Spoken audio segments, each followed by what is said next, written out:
السلام علیکم ساتھیو، میں محمد جنید اختر استقبال کرتا ہوں، خیر مقدم کرتا ہوں، ابھینندن کرتا ہوں، ویلکم کرتا ہوں آپ کے اپنے ہی چینل لرن وتھ پیشن اس پر۔ ساتھیو، آج کا یہ کلاس اردو قواعد سے متعلق ہے۔ میں اردو قواعد سے متعلق پہلا سبق آپ سب کے بیچ لے کر کے حاضر ہوا ہوں۔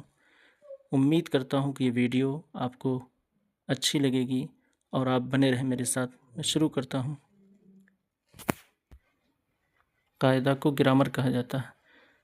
قاعدہ کی جمع قواعد ہے۔ قاعدہ کی جمع کیا ہے؟ قواعد۔ کسی زبان کو صحیح بولنے اور لکھنے کے طور طریقے اور اصول قاعدے کو قواعد کہا جاتا ہے۔ قواعد کسے کہا جاتا ہے؟ کسی زبان کو صحیح بولنے اور لکھنے کے طور طریقے اور اصول قاعدے کو قواعد کہا جاتا ہے۔ کسی زبان کو صحیح بولنے اور لکھنے کے طور طریقے اور اصول و قاعدے کو قواعد کہا جاتا ہے۔ دیکھتے ہیں اردو قواعد کو کتنے حصوں میں تقسیم کیا جاتا ہے۔ تو اردو قواعد کو کل 5 حصوں میں تقسیم کیا جاتا ہے۔ پہلا علم ہجا، علم صرف، علم نحو، علم عروض، علم بلاغت۔ اردو قواعد کو کل 5 حصوں میں تقسیم کیا جاتا ہے، یاد رکھیے گا۔ علم ہجا کسے کہتے ہیں؟ علم ہجا اردو قواعد کا وہ حصہ ہے جس میں حروف تہجی کے متعلق معلومات فراہم کرائی جاتی ہیں۔ علم ہجا میں کس کی معلومات فراہم کرائی جاتی ہے؟ تو حروف تہجی کی۔ حروف کے حرکات و سکنات، مخرج اور اعراب وغیرہ کی جانکاری شامل ہوتی ہے۔ کس کی جانکاری؟ حرکات و سکنات، مخرج اور اعراب کی جانکاری اس میں شامل ہوتی ہے۔ اگلا ہے علم صرف۔ علم صرف کسے کہتے ہیں؟ علم صرف وہ علم ہے جس میں لفظوں کی ساخت اور ان کے الٹ پھیر اور حرکتوں کی تبدیلیوں کے طریقے کی جانکاری ہوتی ہے۔ تو علم صرف یعنی جس سے الفاظ بنتے ہیں اور ان کے چینجز جس میں بتائی جاتی ہیں وہ علم صرف کہلاتا ہے۔ اگلا ہے علم نحو۔ علم نحو وہ علم ہے جس سے اجزائے کلام کو ترتیب دینے اور جدا جدا کرنے کا طریقہ معلوم ہوتا ہے۔ یعنی اگر کوئی جملہ ہے تو اس جملے کی ترتیب کیسی ہونی چاہیے، اس کے الفاظ کو کس کو کہاں پہ ہونی چاہیے، یہ جانکاری، یہ معلومات کون فراہم کرتا ہے؟ علم نحو۔ اور کلمات کے ربط اور باہمی تعلق کے حالات سے واقفیت ہوتی ہے۔ اگلا ہے علم عروض۔ علم عروض وہ علم ہے جس میں اشعار کہنے کا طریقہ اور اشعار کو پرکھنے کا شعور، موضوع اور ناموضوع کلام کا فرق واضح کیا جاتا ہے۔ دیکھیے گا، علم عروض میں اشعار کہنے کا طریقہ اور اشعار کو پرکھنے کا شعور، موضوع اور ناموضوع کلام کا فرق واضح کیا جاتا ہے۔ علم بلاغت وہ علم ہے جس میں جملوں کی لفظی اور معنوی یہ دونوں خوبیاں جس میں بیان کی جاتی ہیں وہ علم بلاغت کہلاتا ہے۔ اب یہاں سے علم ہجا کے بارے میں ہم لوگ جانکاری حاصل کریں گے۔ علم ہجا اردو قواعد کے اس حصے میں اردو قواعد کے اس حصے میں حروف تہجی اور ان کے اعراب، حرکات و سکنات، مخرج وغیرہ کی جانکاری اس میں دی جاتی ہے۔ حروف تہجی کسے کہتے ہیں؟ حروف تہجی کسی زبان کے وہ حروف ہوتے ہیں جن سے الفاظ اور جملے بنتے ہیں۔ کسی زبان کے وہ حروف ہوتے ہیں جن سے الفاظ اور جملے بنتے ہیں اور جملوں کی ترتیب و تنظیم سے تقریر و تحریر تیار کی جاتی ہیں۔ اردو زبان میں حروف تہجی کی کل تعداد 51 ہے۔ کتنی ہیں؟ 51۔ اردو زبان میں حروف تہجی کی کل تعداد کتنے ہیں؟ 51 ہیں۔ آگے دیکھتے ہیں، جن میں 36 حروف مفرد ہیں۔ کل کتنے حروف مفرد ہیں؟ تو 36 ہیں، اور 15 حروف مرکب ہیں۔ اب ہم لوگ حروف مفرد کو دیکھیں گے۔ الف، بے، پے، تے، ٹے، تے یہاں چھٹا ہوا ہے، تے، ٹے، سے، جیم، چے، ہے، خے، دال، ڈال، زال، را، ڑا، زا، شا، سین شین صاد ضاد تو زو عین غین فا قاف کاف گاف لام میم نون واو ہا حمزہ یا۔ تو کل حروف مفرد کی تعداد 36 ہیں۔ کتنی ہیں؟ 36 ہیں۔ اب حروف مرکب دیکھتے ہیں۔ حروف مرکب کی تعداد کل کتنے ہیں؟ 15۔ کتنے ہیں؟ 15۔ بے میں ہے لگا بھے، پے میں ہے لگا پھے، تے میں ہے لگا تھے، ٹے میں ہے لگا ٹھے، جی میں ہے لگا جھے، چے میں ہے لگا چھے، دال میں ہے لگا دھے، ڈال میں ہے لگا ڈھے، اڑا میں ہے لگا ڑے، کاف میں ہے لگا کھے، گاف میں ہے لگا گھے، لام میں ہے لگا لے، میم میں ہے لگا میں، نون میں ہے لگا نے، واو میں ہے لگا وے۔ کل تعداد 15 ہیں۔ کل مرکب حروف کی تعداد کتنے ہیں؟ 15 ہیں۔ اردو زبان میں عربی، فارسی اور ہندی تینوں زبانوں کے حروف شامل کیے گئے ہیں۔ کن کن زبانوں کے حروف اردو میں شامل ہیں؟ عربی کے، فارسی کے اور ہندی کے۔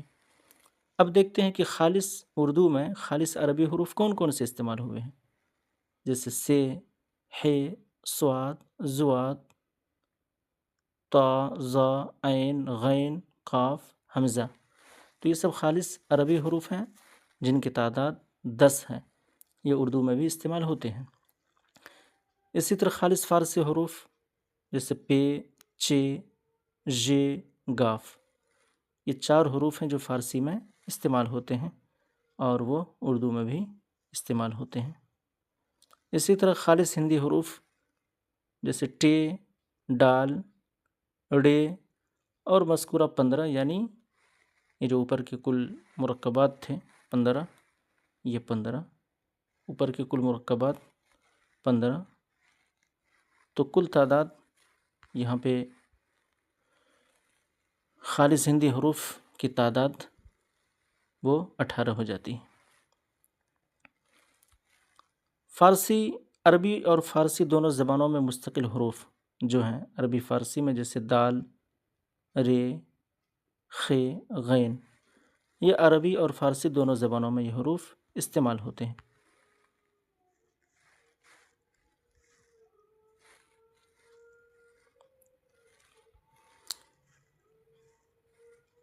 فارسی اور ہندی دونوں زبانوں میں مستقل حروف جیسے پے، چے، گاف، یہ تینوں حروف فارسی اور ہندی میں استعمال ہوتے ہیں۔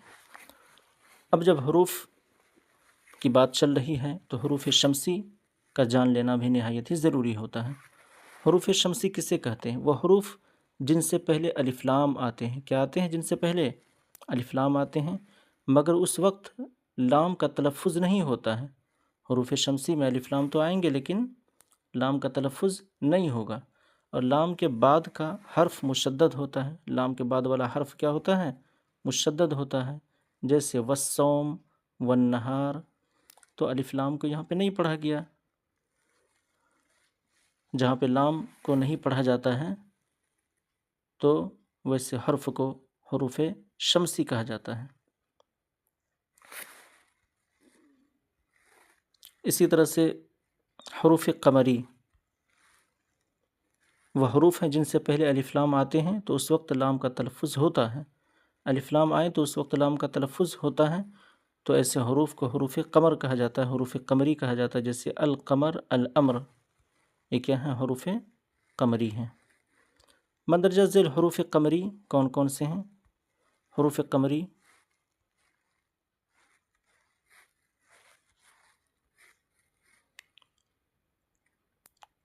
حروف شمسی جو ہیں ان کی تعداد وہ یہ ہیں: تے، سے، دال، زال، رے، زے، سین، شین، صاد، ضاد، تو، زو، لام، نون، یہ کیا ہیں؟ حروف شمسی ہیں، جن میں اگر الف لام داخل ہو جائے تو ان کو نہیں پڑھا جاتا ہے، لیکن حروف قمری جس میں الف لام داخل ہوتا ہے تو وہاں پہ الف لام کو پڑھا جاتا ہے، جیسے الف، بے، جیم، ہے، خے، عین، غین، فا، قاف، کاف، میم، واو، ہا، یہ کل حروف قمری ہیں۔ اب دیکھتے ہیں حروف منقوط کسے کہتے ہیں؟ حروف منقوط یعنی اس سے پتہ چل جاتا ہے منقوط مطلب نقطہ والا۔ حروف منقوط وہ حروف ہیں جن پر نقطہ ہوتا ہے، جن پر جن پر کیا ہوتا ہے؟ نقطہ ہوتا ہے، اسے حروف منقوط کہتے ہیں. جیسے بے، سے، خے، غین وغیرہ، یہ کیا حروف منقوط ہیں. اب ہے غیر منقوط. غیر مطلب نہیں، یعنی نوٹ. غیر منقوط یعنی جس میں نقطہ نہیں ہو. وہ حروف ہیں جن پر نقطہ نہیں ہوتا، اس سے غیر منقوط کہا جاتا ہے. جیسے الف ہے، ہا ہے، دال، را، لام، میم. ان سب میں دیکھیے گا کہ آپ نقطہ اس میں نہیں ہوتا ہے، تو اسے غیر منقوط حروف کہتے ہیں. اگلا ہے حروف موحدہ، یعنی جس میں ایک نقطہ ہو، جس پر صرف ایک نقطہ ہو. صرف کتنا نقطہ ہو؟ ایک نقطہ ہو. جیسے بے، خے، زال وغیرہ. اگلا ہے حروف مثنات. سنیون کا معنی دو ہوتا ہے، یعنی جس پر دو نقطے ہوں. حروف مثنات جس پر دو نقطے ہوں، جیسے تے، قاف وغیرہ، یہ وغیرہ. حروف مثلثہ. حروف مثلثہ وہ حروف ہے جن پر تین نقطے ہوں. حروف مثلثہ جن پر تین نقطے ہوں. جیسے سے، یہاں پہ سے غلط ہے. جیسے سے، پے، چے، جے. ان پر تین نقطے ہیں تو انہیں حروف مثلثہ کہا جائے گا. اگلا ہے حروف فوقانی. وہ حروف ہیں جن کے اوپر نقطے ہوں. فوق کا معنی ہوتا ہے اوپر. حروف فوقانی جن کے اوپر نقطے ہوں. جیسے تے، سے. اس میں یہ بحث نہیں ہے کہ کتنے نقطے ہوں، جن کے بھی اوپر نقطے ہوں انہیں حروف فوقانی کہا جائے گا. اسی طرح سے ہے حروف تحتانی. تحت کے معنی ہوتا ہے نیچے. وہ حروف ہیں جن کے نیچے نقطے ہوں انہیں حروف تحتانی کہا جاتا ہے. جیسے بے، یہ. ان دونوں حرف کے نیچے نقطے ہوتے ہیں، اس لیے انہیں حروف تحتانی کہا جائے گا. متشابہ اور ہم شکل حروف کون کون سے ہیں؟ دیکھیے بے، پے، سے، ٹے، سے. یہ حروف کیا ہیں؟ متشابہ ہیں. اسی طرح سے چے، ہے، خے، جیم، یہ بھی متشابہ ہیں. دال، زال، رے، ژے، زے، یہ بھی متشابہ ہیں. صاد، ضاد، تو، زو، سین، شین، تو، زو، عین، غین. اسی طرح بے میں ہے لگا بھے، پے میں ہے لگا پھے، تے میں ہے لگا ٹھے، تھے، ٹے میں ہے لگا ٹھے. یہ بھی جتنے حروف مرکبات ہیں یہ سب بھی کیا ہے؟ متشابہ اور ہم شکل ہیں. غیر متشابہ حروف یعنی جو دوسرے سے نہیں ملتے ہوں وہ یہ ہیں. جیسے الف، فے، قاف، کاف، لام، میم، نون، واو، ہا، حمزہ، یا. یہ ایسے حروف ہیں جو اپنی شناخت بالکل الگ رکھتے ہیں سب سے. حروف علت. حروف علت وہ حروف ہیں جو تلفظ میں تقریباً ہر حرف کے اندر آئیں، انہیں حروف علت کہا جاتا ہے. جیسے الف، واو، یا. یہ تینوں حروف جتنے بھی حرف ہیں ان سب کے اندر پایا جاتا ہے، تو اسی لیے انہیں حروف علت کہا جاتا ہے.